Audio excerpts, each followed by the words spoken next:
नमस्कार दोस्तों, मैं आपका दोस्त होस्ट जुगानी। आप देख रहे हैं जुगानी टॉक्स। और एक बात आपको बताऊं कि निर्मला ताई के बारे में हर दिन उनका निर्मला कैंडल, निर्मला फैक्ट, निर्मला ये तारीफ करने वाले पीआर सुंदर जी अभी इतने दुखी हो गए, इतने डिप्रेस हो गए हैं। उनका एक स्टेटमेंट मैं आपको जरूर बताऊंगा। एक तो ये आपको जानना बहुत जरूरी है। नंबर दो, एक किसी इसने ब्रोकर ने निर्मला ताई से सवाल पूछा था, काफी वायरल हो रहा है, वो भी आपसे चर्चा जरूर करूंगा। उसके बाद में विश्लेषण दूंगा कि आपने क्या करना चाहिए, मेरा उसमें ओपिनियन का है, मेरा मत क्या है और मेरे सब्सक्राइबर और मेरे व्यूअर का भला कहां पर है। सबसे पहली चीज मैं आपको बताऊं कि अभी पीआर सुंदर जी के बारे में वो काफी वर्कशॉप वगैरह चलाते हैं, काफी चीजें फीस वगैरह चार्ज करते हैं, काफी उनका ये है, तो बहुत बड़े मशहूर ट्रेडर हैं वो। तो अभी उन्होंने बिल्कुल आहत होकर के जो बात बोली है कि भाई मैं तो यहां पर रहूंगा ही नहीं, मैं अब इंडिया को क्विट करके मैं बाहर ट्रेड करूंगा, फ्रांस में ट्रेड करूंगा, अमेरिका में ट्रेड करूंगा, वहां ट्रेड करूंगा, लेकिन इंडिया में ट्रेड नहीं करूंगा। जबकि जिसको बोलते हैं कि साउथ की निर्मला ताई है, साउथ के वो हैं, बट फिर भी अगर वो इतने दुखी हो रहे हैं, वो क्यों दुखी हो रहे हैं, उनका जो स्टेटमेंट है वो बोल रहे हैं कि बस अभी डॉक्टर जो है सिरिंज से सुई धीरे धीरे निकाल रहा है, निकाल रहा है, निकाल रहा है, उस बात को लेकर के दुखी हो रहे हैं। दूसरी जो वो क्या बोल रहे हैं कि भाई देखो एसटीटी पर उनका जो सिक्योरिटी ट्रांजैक्शन चार्ज होता है, तो वो उस पर बोल रहे हैं कि उस पर बात कर रहे थे कि भाई अब आप बताओ, अगर प्रॉफिट होता है तो आप हमसे टैक्स ले लो, कोई बात नहीं है, लेकिन आप हमारा नुकसान हो रहा है उस पर भी आप टैक्स ले रहे हो, तो ये कहां का जस्टिस है। तो अब उनकी बातों में कितनी सच्चाई है ये हम चलेंगे। हम तो लोग तो एसटीटी वगैरह बहुत छोटी सी जो टिकट अपना देते हैं, हम लोग भी जो मामूली सा कटता था 0.5 के आसपास, अभी हो सकता है ये भी इंक्रीज हुआ हो, अब वो देखूंगा तो उसके बाद में आपको बताऊंगा। लेकिन अब यार देखो, हम लोग ठारे भाई मिडिल क्लास आदमी, अब लोअर तबके को जो फैसिलिटी सरकार दे रही है या जिसकी बंदरबाट हो रही, बंदरबाट ही हो रही है उसकी, अब मैं उनका नाम नहीं लेना चाहता हूं क्योंकि पॉलिटिकल डिबेट नहीं है, तो उसकी भी सुविधा हमें नहीं मिल सकती है। पहली चीज, ऊपर वाला ना करे हमें उसको लेना पड़े, पहली चीज तो ये है।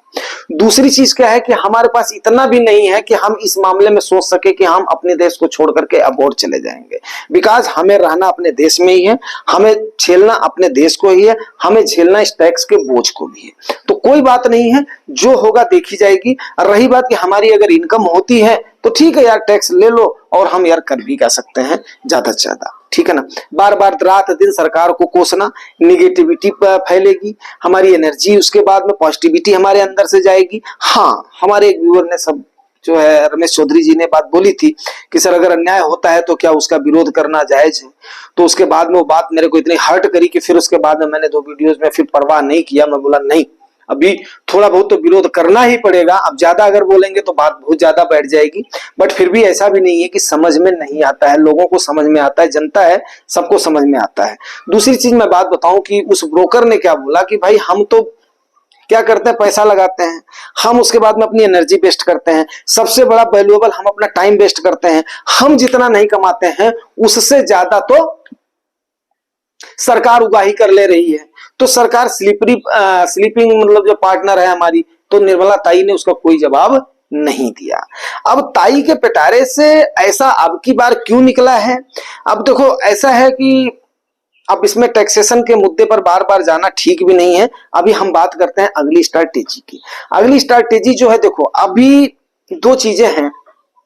एक तो गोल्ड थोड़ा बहुत सस्ता हुआ है, अगर चाहते हैं कुछ ना कुछ एलोकेट करना तो गोल्ड में एलोकेट कर सकते हैं, थोड़ी बहुत पोजीशन बना सकते हैं। जिनको थोड़ा सा ये है कि मैं अपने वेल्थ को अकुमुलेट करूंगा, उसके 2 फायदे हैं एसजीबी में। एक तो थोड़ा सा रेट अभी सस्ता हो रहा है, सरकार ने किया है, आने वाले समय पर फिर सरकार इसके रेट को, इसके उसको टैक्स क्या नाम है, इंपोर्ट ड्यूटी को बढ़ाएगी। जैसे ही गोल्ड का फ्लो ज्यादा हो जाएगा तो प्रॉफिट आपको मिलेगा। नंबर 1।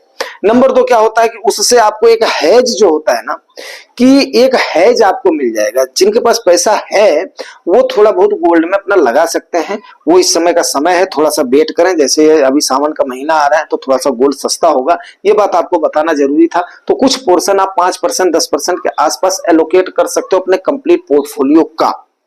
नंबर 2 बात ये हो गई। तीसरी बात क्या है कि इक्विटी से रिलेटेड जो है, इक्विटी से रिलेटेड आपको पता है 49,000 करोड़ रुपए अभी आपके DIIs का लगना ही लगना है, प्लस जो SIP 21,500 करोड़ के आसपास आ रही है वो भी इस महीने आकर के फ्लो बैठ जाएगी। उसके बाद में आप देखिए कि काफी सारे इन्वेस्टर जो रिटेल इन्वेस्टर्स हैं वो भी पोजीशन बना ही रहे हैं। आखिर में वही होता है ना कि आदमी का पेट भी जलता है, पीठ भी जलती है। तो भैया सरकार भी अब बनी हुई है, तो सरकार है तो देश की सरकार है, देश के माननीय है पहला, और दूसरी चीज क्या है कि भाई कंट्री तो हमारी है ही है। अब हमें देखिए, मैंने बहुत दिन पहले एक वीडियो बनाया था कि हम बुलिश क्यों हैं, व्हाई आई एम बुलिश। तो मैं उस बात पे आज भी कायम हूं। जब ये अनसर्टेनिटी थी, जब ये नहीं हो रहा था कि हाँ ठीक है गवर्नमेंट किसकी बनेगी, कौन सी जाएगी, तो मैंने उस समय ये बात बड़े अच्छे से क्लियर करके बताया था। आप लोग अगर चाहें तो पिछले वीडियोज में देख सकते हैं कि मैं क्यों बुलिश हूं। तो वहां पर क्या है कि हमारे देश की जो तरक्की है, हमारे देश के जो उद्यमी हैं, खास करके भी देखो MSME में इसका सरकार का फोकस है, जिसकी वजह से अब देखिए आपका जो ये 49,000 करोड़ रुपया है, आप क्या सोच रहे हो, आपने जो ऑप्ट किया हुआ है, ऑप्ट कैसे किया हुआ है आपने ऑप्ट किया भाई मेरा ये लार्ज कैप में जाएगा, मेरा स्मॉल कैप में जाएगा, मेरा ये मिड कैप में जाएगा, मेरा फ्लेक्सी कैप में जाएगा। तो वहां पर ही आपके फंड मैनेजर की बाध्यता है कि 65 से 75% जो आपने ऑप्ट किया हुआ जिस इंडाइसेस को, वहां पर उसको लगाना ही लगाना है। बात मेरी समझ रहे हैं? अगर आप बात को मेरी समझ रहे हैं तो फिर आपको कोई भी डरने की जरूरत नहीं है।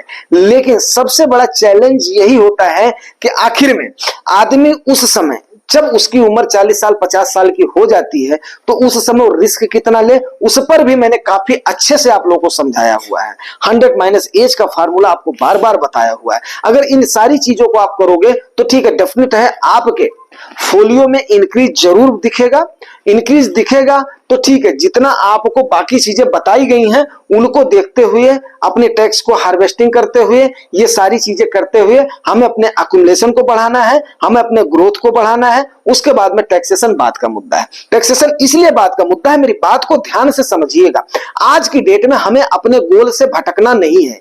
ये कहीं ना कहीं ऐसा तो नहीं है कि कुछ लोगों को साइड करना, कुछ लोगों को किनारे करना, या कुछ पैसे की उगाही करना, या इसके बाद में RBI ने जो अभी अपनी चिंता जताई थी कुछ लोगों को बैंकों की तरफ या पोस्ट ऑफिस के स्कीमों की तरफ धकेलना, काफी सारी चीजें हो सकती हैं। देखो उनके पास एक थिंक टैंक है जो कि हमेशा उसी चीज को, हम लोग कहां पर चलते हैं, भेड़ चाल में चलते हैं। और भेड़ चाल में आपने देखा होगा कि कई सारे स्कॉट्स जो है ना अपने डॉग्स को रखते हैं। तो हमारा हाल वही है। हमारा देखो ये थोड़ा सा मोटिवेशनल जाएगा लेकिन उस चीज को समझिएगा। हमारा हाल क्या है, एक भेड़ के जैसे है। और वो डॉग्स हमारे ऊपर जब भौंकते हैं ना तो उस समय हम अपने डायरेक्शन को बदल देते हैं जैसा वो चाहता है। तो हमें अपने डायरेक्शन को, हम लोग ह्यूमन बीइंग हैं, हम लोग इंसान हैं, हमें अपने डायरेक्शन को अपनी सोच के अनुसार, अपनी सूझबूझ के अनुसार वैसे ही हमने उसको करके चलना है। बात को मेरी आप लोग समझने की कोशिश करें। हमें वो उस भेड़ में नहीं चलना है, हमें अपना सोच समझ करके चलना है। इसीलिए मैंने आज थोड़ा सा चंक गोल्ड के लिए बताया है, थोड़ा सा एज के मुताबिक मैंने आप लोगों को याद भी दिलाया है कि ताकि आप अपने पास कुछ पैसा इन हैंड भी रख सकें और कुछ पैसा इक्विटी में पक्का इन्वेस्ट करना है। टैक्सेशन को लेकर के, उसको लेकर के मुंह को नहीं मोड़ना है।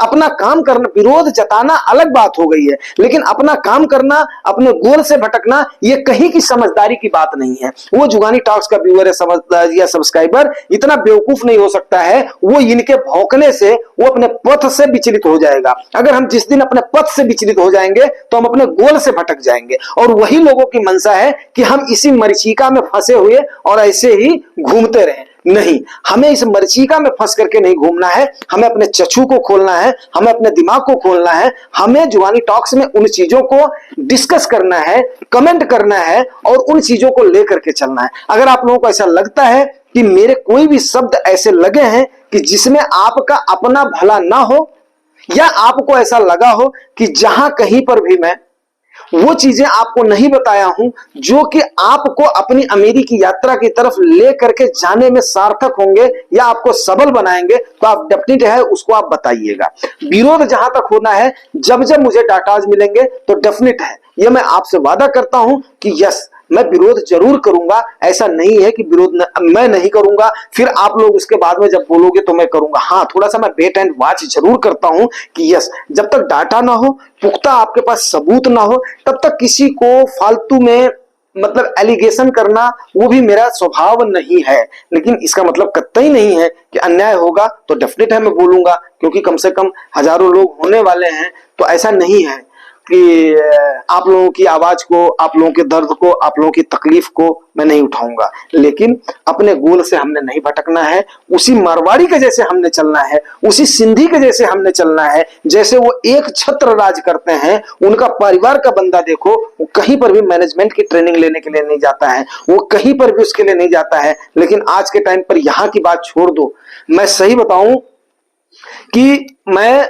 बाहर भी अगर गया हूं ना, तो वहां पर भी मुझे मारवाड़ी और सिंधी जरूर मिले हैं, अबोर्ड इंडिया में भी मिले हैं मुझे।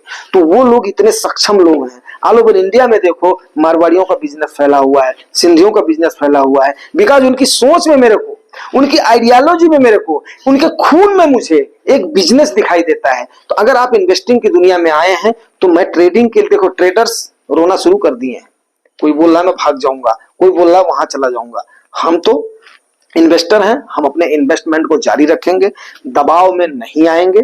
जो हमारा क्राइटेरिया है उसके मुताबिक हम लेकर के चलेंगे और बिल्कुल भी पेन हमें नहीं होगा। मैं फिर भी आपको बोल रहा हूं, अगर आप 100 - एज के फार्मूले जो मैं आपको बार बार बताता हूं तो आपको पेन नहीं होगा। बस इसी के साथ ही आज की मैं शब्दावली को अपने क्लोज करता हूं, क्योंकि ये दो बातें और उसके बाद में स्ट्रैटेजी आपको बताना बहुत जरूरी था। अगर गिरावट होती है तो थोड़ा थोड़ा अपने फंड्स को जो आपने सेलेक्ट किया हुआ है, आपके पास जो भी चंक है उसको थोड़ा बहुत थोड़ा थोड़ा करके एलोकेट करते जाएंगे। ये मैं आपको बार बार बता रहा हूं, अपने पद से विचलित नहीं होंगे। इसके साथ ही मैं शब्दों को विराम देता हूं। अगर जानकारी अच्छी लगती है दोस्तों, तो आपका भी फर्ज बनता है कि इसको कम से कम लोगों तक पहुंचाना, ज्यादा से ज्यादा शेयर करना, सब्सक्राइब करना जो नए व्यूअर्स हैं, और जो आए हैं उनका मैं हार्दिक स्वागत करता हूं, जो नए आए हैं। और जो आप लोग हैं वो अगर लाइक सही करते हो तो हमें थोड़ा सा एनर्जी मिलता है, उससे बूस्ट होता है। और मैं भी चाहता हूं कि कम से कम आप लोग ये चाहेंगे कि हाँ मैं भी एनर्जेटिक बना रहूं, और जैसे मैं इतनी मेहनत करता हूं तो करता रहूं। बस इसके साथ ही मैं अपने शब्दों को विराम देता हूं। Thank you very much.